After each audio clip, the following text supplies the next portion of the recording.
Iran జరిపిన మెరుపు దాడిలో 6 అమెరికన్ సైనికులు ప్రాణాలు కోల్పోయారు. కువైట్లోని ఒక తాత్కాలిక ఆపరేషన్ సెంటర్ను లక్ష్యంగా చేసుకుని ఇరాన్ ఈ క్షిపణి దాడికి పాల్పడింది. అమెరికా, ఇరాన్ మధ్య కొనసాగుతున్న ఆపరేషన్ ఎపిక్ ఫ్యూరీలో అమెరికాకు జరిగిన అతిపెద్ద నష్టంగా దీన్ని భావిస్తున్నారు. ఈ ఘటనపై పూర్తి వివరాలు ఇలా ఉన్నాయి. కువైట్లోని షువైబా రేవు పట్టణం ఒక్కసారిగా పేలుళ్లతో దద్దరిల్లింది. ఆదివారం ఉదయం ఎటువంటి హెచ్చరికలు లేకుండానే ఇరాన్ క్షిపణులు అమెరికా సైనిక కేంద్రాన్ని తాకాయి. ఈ దాడిలో ఒక తాత్కాలిక ఆపరేషన్ సెంటర్ పూర్తిగా ధ్వంసమైంది.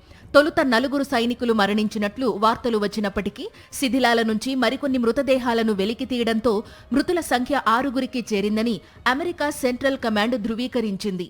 అమెరికా గగనతల రక్షణ వ్యవస్థలను ఛేదించుకుని ఒక క్షిపణి నేరుగా సైనికులు ఉన్న భవనాన్ని తాకడంతో ఈ భారీ ప్రాణనష్టం సంభవించింది.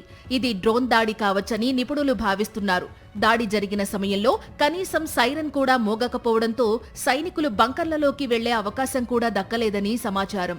ఈ ఘటనపై అమెరికా తీవ్రంగా స్పందించింది. మరణించిన సైనికులను దేశం గర్వించదగ్గ వీరులుగా అభివర్ణించారు joint chiefs of staff general Dan Kine.